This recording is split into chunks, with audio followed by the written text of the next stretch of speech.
Tak dovolte v prvom rade, aby som sa vám predstavil. My sa vám predstavili, sme kresťania, ktorí uverili živého skrieseného Ježiša Krista, ktorí uverili Biblii ako Božiemu slovu, ktoré je jedinou pravdou.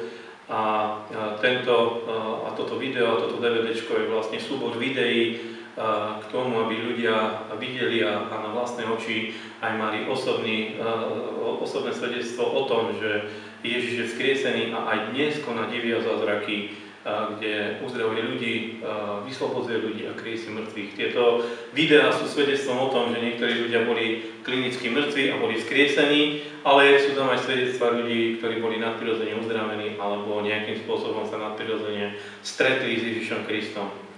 V prvom rade je veľmi dôležité pre každého jedného človeka, aby človek počul evanjelium, pretože evanjelium je dobrá správa pre každého jedného z nás. A každý jeden človek, keď sa narodil na túto zem, tak jeho život sa len kráti. To znamená, už keď sa len narodil, tak prichádza ku koncu a preto je veľmi dôležité, aby človek aspoň chvíľu trávil čas na to, aby sa zamyslel nad tým, že je pominuteľný jeho život a že tento život, ktorý na tejto zemi človek prežíva, nie je limitovaný, alebo nelimitovaný, je limitovaný proste a má svoj koniec.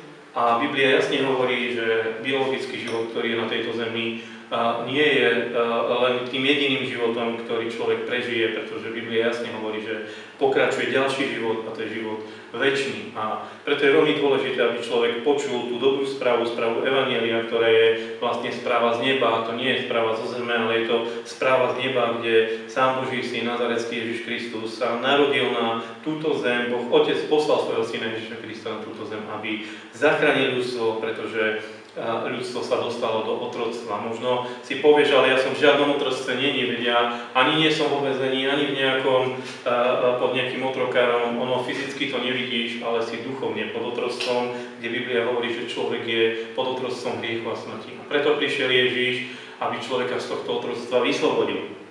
Hej, to otroctvo hriechu a smrti, sám vieš, že proste raz zomrieš a sám vieš, že proste raz telo opustíš. A Biblia hovorí, že diabol smrťou trápi človeka strachom, to znamená, každý jeden človek, ktorý na tejto zemi je, pokiaľ nie je spasený, nemá istotu spasenia, nemá vzťah s Ježišom Kristom, má vo svojom vnútri strach zo smrti. To mi môže hovoriť človek, každý jeden, ktorý aj tvrdil, že nie, keď prišla smrť.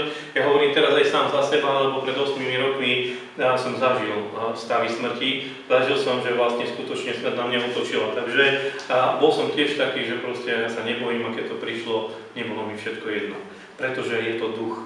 Je to duch, ktorý vlastne človeka vytrhne z tela a potom na veky trápi, alebo človek sa dostane vlastne do Božieho kráľovstva. Ale je na tebe, kde sa chceš dostať. Je na tebe, či chceš skončiť v nebi, alebo skončiť v zatratení.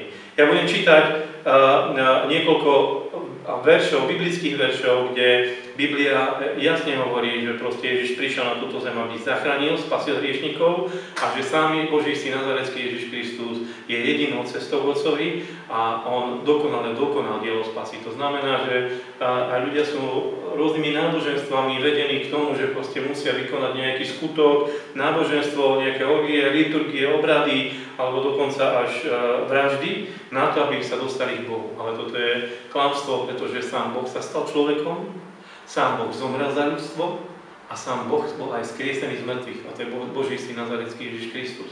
To znamená, že ty môžeš byť zachránený vo viere Božieho syna Nazaretského Ježiša Krista a to zadarmo z Božej milosti. V prvom rade by som vám prečítal, kde Biblia hovorí o tom, že diabol drží človeka zo strachu zo smrti. Preto znovu sa môžeme opakovať, ale každý jeden človek má strach pred smrťou. Iba ten, ktorý prijal Ježiša Krista, a to vám už hovorím úprimne vážne, že teraz strach zo smrti nemám. Ale predtým som ho mal. Nemám ho pretože viem, že už nezomriem, že môj život prejde z času a priestoru, prejde do večnosti a túto istotu ti nevie dať náboženstvo, nevie ti dať človek, nevie ti dať nikto, len Boh ti vie dať túto istotu spasenia. Preto je veľmi dôležité, aby človek si vypočul túto správu a prijal milosť, prijal večný život. Na konci tohto videa bude aj modlitba spasenia, je to modlitba hriešníka, kde je veľmi dôležité, ak si sa rozhodol po tom zhliadnutí týchto videí, rozhodol odovzdať Ježišovi svoj život a činiť pokánie, obrátiť sa od svojho hriešného života, obrátiť sa k spasiteľovi ľudstva. Ja sa budem pomaly modliť modlitbu spasenia a táto modlitba spasenia je vlastne cesta a zmluva skrze Ježiša Krista, zmluva, ktorú je dôležité, aby si ústami vyznal a srdcom veril a budeš zachránený. Boh ti zaručuje, že ti dá istotu spasenia a Boh ti zaručuje, že vôjde do tvojho srdca a budeš mať istotu vo svojom vnútri, že si zachránený. Pretože kresťanský život nie je o vonku, že na vonok človek robí nejaké obrady, ale je o vnútri. To znamená, v tvojom vnútri musí prísť k zmene. A to je zmena v duchu človeka, v srdci človeka. Budem čítať verše. Židom 2, 14, 15. Tedy, keď deti stali sa účastnými tela a krvi, tak aj on podobným spôsobom stal sa účastným toho istého, aby smrťou zahladil toho, ktorý má vládu smrti, to je diabla. A vyprostil ich všetkých, ktorí bázňou smrti po celý čas žitia boli držaní v jeho rabstve. To znamená, a tu Biblia jasne hovorí, že smrť nie je od Boha. Pretože ľudia veľakrát obvinia Boha. Veľakrát pretože ľudia sú vo vzbúre voči Bohu. Je to pretože toto zabezpečil Adam už hneď po tom, ako človek bol stvorený a tým, že Adam neposlúchol Boha, stalo sa to, že sa dostal do vzbúry a do otroctva Satana. A vlastne dostal sa pod vládu zlých duchovných síl a dostal sa do opozície voči Bohu. A tak aj človek potom koná a rozpráva. To znamená, stane sa dopravná nehoda. Idú mladí ľudia opití autom, rodičia im požičajú auto, oni sa opijú, proste plné auto ľudí a niekde nabúrajú. Pozabíjajú sa všetci v tom aute a prídu povedať rodičom, proste, že čo sa stalo, že proste strašná vec sa stala. A veľakrát sa stane, že ľudia a tí rodičia začnú obviňovať Boha. Bože, ako je možné, že si toto dovolil? Alebo Bože, ako je možné, že toto sa stalo? Hej, a to je už jedna z tých vzbúr, ktorá voči Bohu je, pretože za tým nie je Boh. Za smrťou nie je Boh. Ani za tým, že ten človek vlastne šoferoval opitý auto, ale ja len poukazujem na to, že proste v človeku je tá vzbúra obviňovať Boha z vecí, ktoré sa dejú na tejto zemi a nie sú od Boha. Preto je veľmi dôležité, aby si počul pravdu. Pravdu, biblickú pravdu, pretože Boh ťa miluje. Boh chce, aby si bol zachránený. Boh poslal svojho syna na túto zem, aby spasil hriešnikov. Je dôležité, aby si poznal Boha v pravej známosti. To znamená, nie skrze nejaké náboženstvo, liturgie, dokonca ľudia obviňujú Boha z chorob. Povedia, lebo veľa ľudí, keď dostane nejakú vážnu chorobu, alebo proste má ochorenie, alebo má proste nejaké zdravotné problémy, tak povedia, koho Boh miluje, toho krížom navštevuje. Ale to je taký istý nezmysel, ako keby ty si, ak si otec alebo matka, ako keby ty si svojmu dieťaťu utrhol ruku alebo nohu, alebo mu zlomil ruku a nohu. Pritom Boh je dokonale milujúca bytosť. Boh je dokonale milujúci stvoriteľ a miluje ľudstvo. A on dokázal svoju lásku voči ľuďom a to tak, že poslal svojho syna Ježiša Krista na to, aby ľudstvo bolo zachránené, bolo spasené. Preto je veľmi dôležité, aby sa človek obrátil. Biblia varuje celé ľudstvo, že všetci zhrešili. Tu nie je rozdielu, že ty povieš, ale vedia som nikoho nezabil, neokradol, vedia, že im taký morálny život, tak prečo by som mal skončiť v pekle? Pretože Biblia hovorí len o dvoch miestach. Dve miesta, ktoré sú v duchovnej sfére, a to je buď nebo, alebo je to peklo. Ja by som vám prečítal verše Matúšovho evanjelia, kde Ježiš hovorí o dvoch miestach. Matúšové evanjelium 7.13.14. Matúšové evanjelium 7.13.14 Ježiš hovorí: Vojdite tesnou bránou, lebo je priestranná brána a široká cesta, ktorá vedie do zahynutia. A mnoho je tých, ktorí v ňom vchádzajú.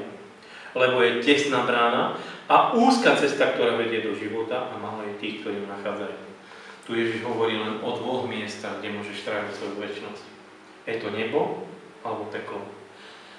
Na ceste do pekla, o ktorej hovorí Ježiš, o tej širokej ceste, ktorá vedie do zahynutia, na tú cestu si sa nepýtal, na tú cestu si sa nedostal svojou zásluhou, na tú cestu si sa narodil.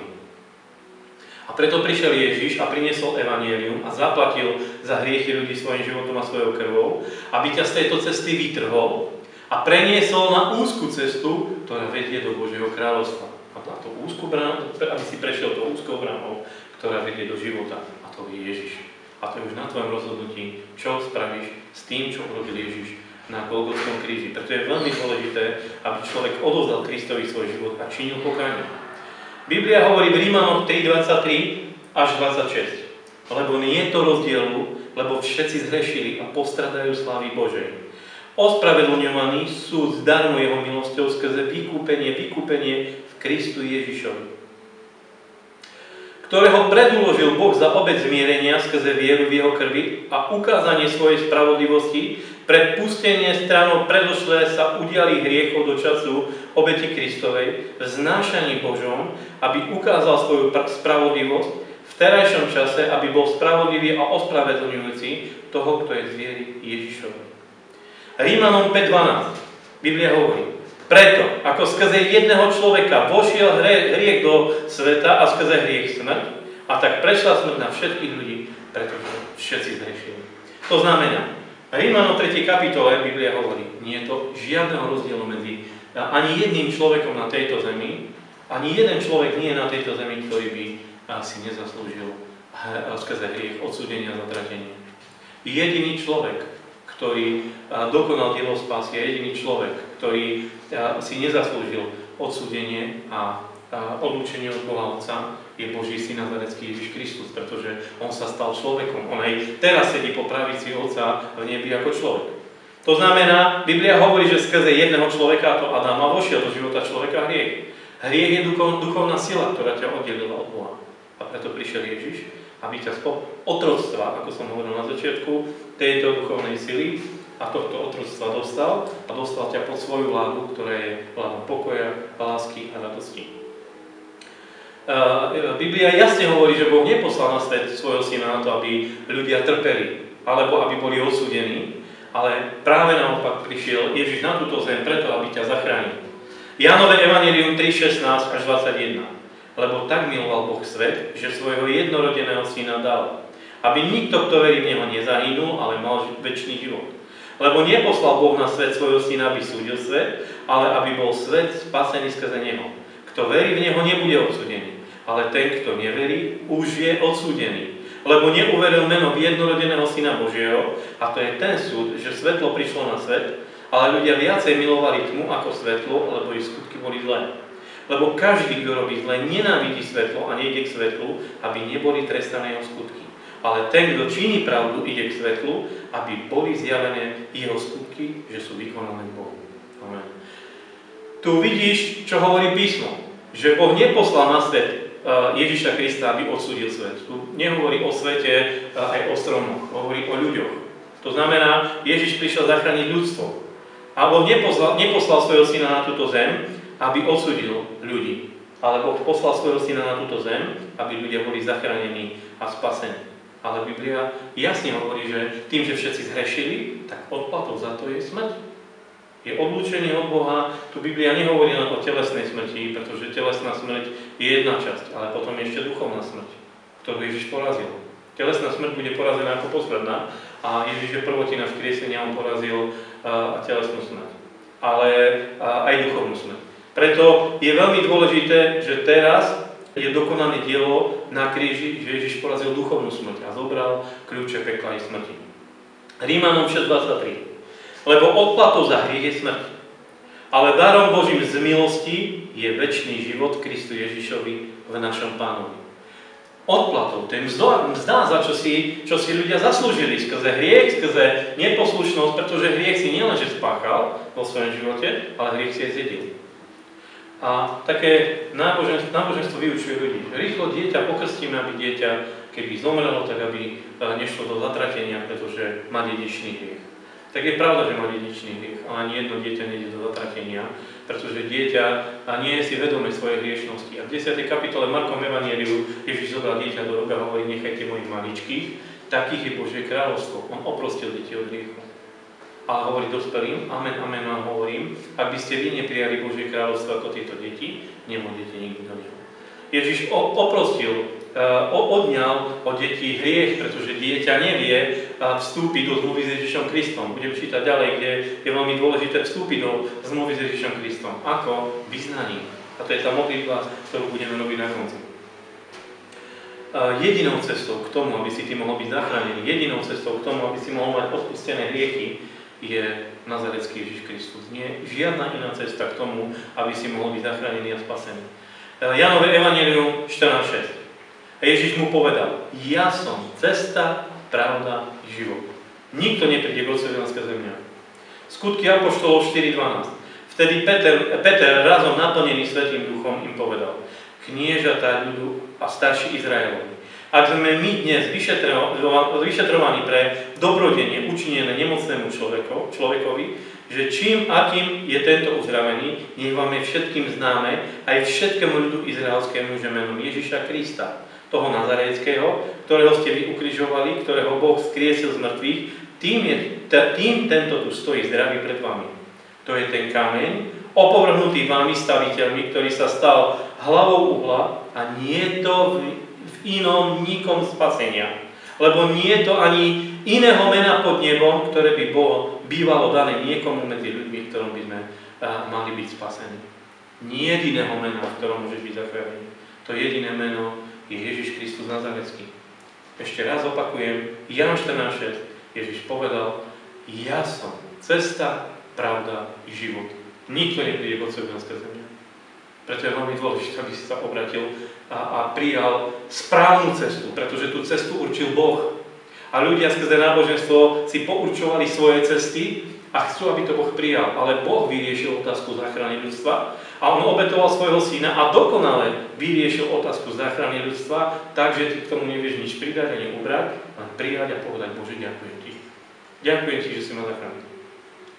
Ježiš povedal, čo je veľmi dôležité, aby človek zdedil Božie kráľovstvo. Ježiš povedal v Jánovom evanjeliu v 3. kapitole jednému človeku, to bol farizej, bol to bohabojný človek, bol to človek, ktorý pozná pravého Boha, Boha Izraela, a prišiel za Ježišom v noci. Ja vám prečítam 3. kapitolu Jánovom evanjeliu od 1 do 7. A bol istý človek farizeov, ktorému bolo meno Nikodém, židovské knieža. Ten prišiel k Ježišovi v noci a povedal mu: Rabi, vieme, že si prišiel od Boha ako učiteľ, lebo nikto nemôže činiť divy, ktoré ty činíš, keby nebol s ním Boh. A Ježiš odpovedal a riekol mu: Amen, amen ti hovorím, ak sa niekto nenarodí znova, nemôže vidieť Božie kráľovstvo. A Nikodém mu povedal: ako sa môže narodiť človek, keď je starý, či azda môže po druhé vojsť do života svojej matky a narodiť sa? Ježiš mu povedal: Amen, amen ti hovorím, že ak sa niekto nenarodí z vody a z ducha, nemôže vojsť do Božieho kráľovstva. Čo sa narodilo z tela je telo, čo sa narodilo z ducha je duch. Nediv sa, že som ti povedal, musíte sa znova narodiť. O akom narodení Ježiš hovorí? Nikodém to nepochopil duchovne, on to pochopil telesne. On hovorí: dobrá, som v tele, ako sa mám znova narodiť svojej mame? Možno mal 60 rokov a čo mám vojsť do svojej matky a tak sa narodí? A Ježiš hovorí: ja ti nehovorím o narodení tela, lebo z tela si sa narodil rodičom a zomrieš. Ja ti hovorím o znovuzrodení ducha. Pretože Biblia hovorí, kto je človek. Je duch, ktorý prebýva v tele a má dušu. Po páde do hriechu človek sa dostal pod zajatie ducha smrti.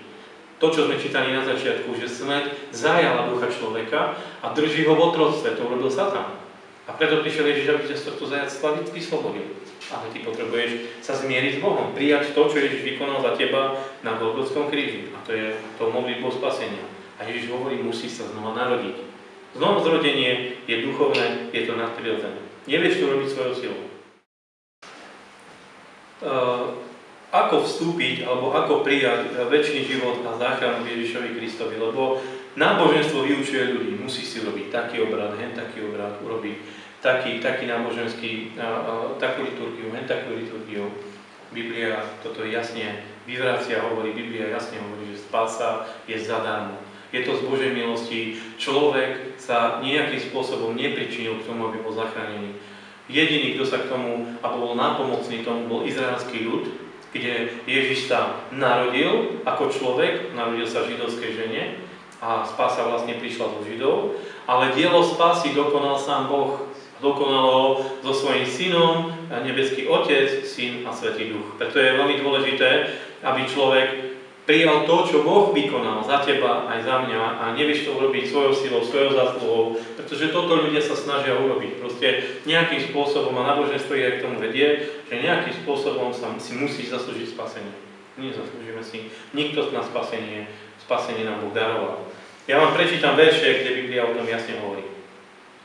Efežanom 2, 8, 9. Lebo ste milosťou spasení skrze vieru, a to nie zo seba, je to dar Boží. Nie zo skutkov, aby sa nikto nechválil. Rímanom 11, 1 až 6. Hovorím tedy, či azda Boh zavrhnul svoj ľud, nech sa nestane. Lebo veď i ja som Izraelita, zo semena Abrahamovho z pokolenia Benjamínovho. Nezavrhnul Boh svojho ľudu, ktorý vopred poznal, alebo či neviete, čo hovorí písmo, kde je reč o Eliášovi, ako sa modlí Bohu proti Izraelovi a hovorí: Pane, tvojich prorokov pobili a tvoje oltáre rozborili a zostal som len ja sám a hľadajú i moju dušu. Ale čo mu hovorí na to Božia odveta? Zanechal som ti 7000 mužov, ktorí nesklonili kolena modle Bálovi.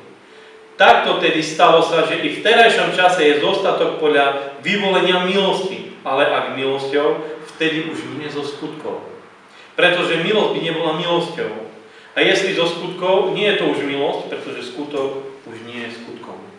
Spása je z Božej milosti vo viere Božieho Syna Ježiša Krista. Nie zo skutkov. Ty si nevieš zaslúžiť spasenie. Takže vidíme, že je veľmi dôležité prijať to, čo už za teba Boh vykonal, pretože Ježiš na kríži, skôr než vydýchol, vyriekol: je dokonané.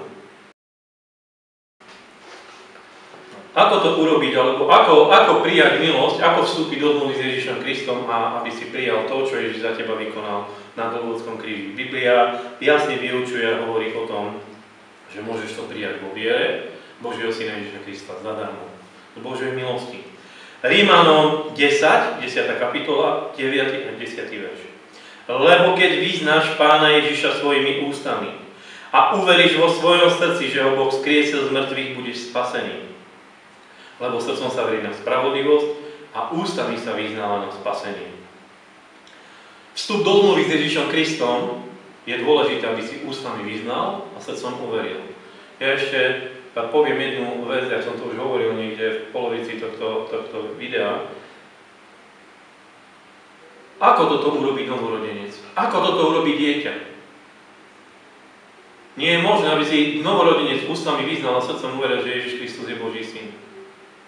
A Biblia nehovorí o tom, že za teba má niekto uveriť. Ale ty si zodpovedný za svoj život. Zodpovedný pred Bohom za svoje konania. A budeš vydávať za svoj život počet Bohu.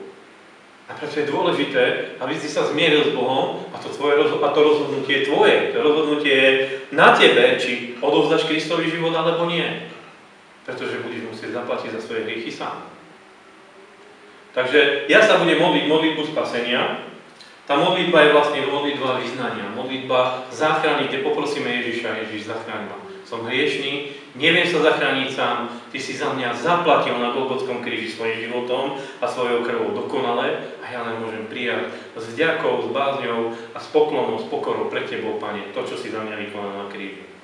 Takže ja sa budem modliť modlitbu spasenia. Kto chce prijať Ježiša Krista a vyznať Ježiša ako svojho Pána a Spasiteľa, môže sa modliť so mnou.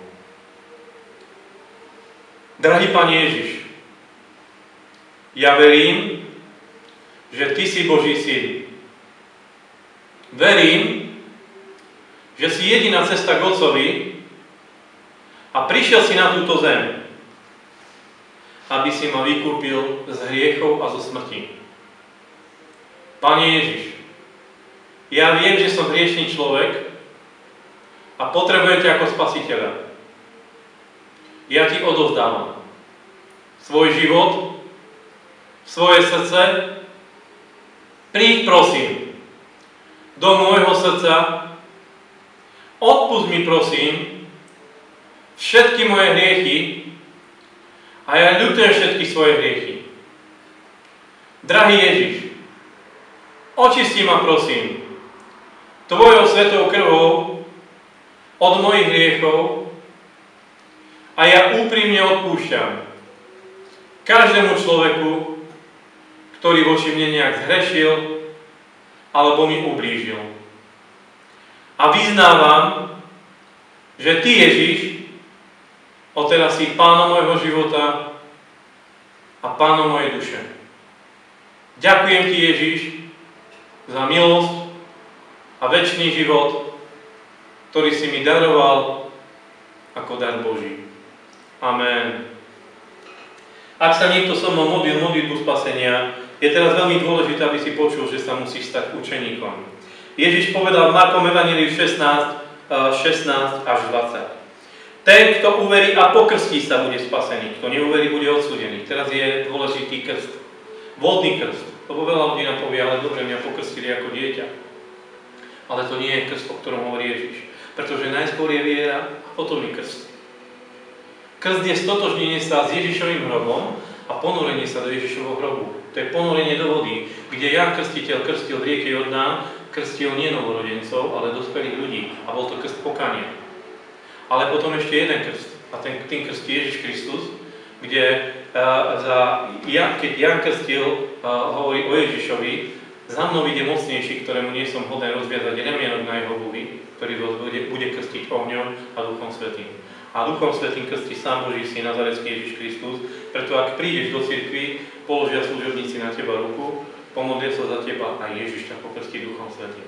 Preto je veľmi dôležité mať aj tento krst. Budem čítať ďalej toto Markové evanjelium, pretože ešte pokračuje. 17. verš. A uverivší, to znamená tí, ktorí uveria, budú sprevádzať tieto znamenia. V mojom mene budú vyháňať démonov, budú hovoriť novými jazykmi, hadov budú brať, a keby vypili niečo smrtonosné, neuškodí im to. Na chorých budú skladať ruky a budú sa mať dobre, budú uzdravovaní. A tak Pán Ježiš, keď dohovoril s nimi, vzatý bol hore do neba a sadol si po pravici Božej, a oni vyšli a kázali všade a Pán spolu účinkoval a potvrdzoval slovo tým, že ho sprevádzali divy. Amen. A o tomto je aj to video. Tie divy a zázraky, ktoré sa dejú aj v dnešnej dobe, pretože oni neskončili, ako niektorí ľudia hovoria, Bibliou. Vôbec nie, pretože Skutky apoštolov je jediná kniha v Novom zákone, ktorá nie je ukončená. Všetky knihy sú ukončené, amen, ale Skutky apoštolov nie sú ukončené, amen. Prečo? Pretože Ježiš je živý a tým, že aj dnes sú ľudia kriesení z mŕtvych, že aj dnes si môžete pozrieť tieto videá, kde sú ľudia nadprirodzene uzdravení, vyslobodení z poviazanosti, alebo vyslobodení z okultizmu, alebo uzdravení, alebo skriesení z mŕtvych, že aj dnes Ježiš robí to isté, čo robil pred 2000 rokmi, keď bol na tejto zemi.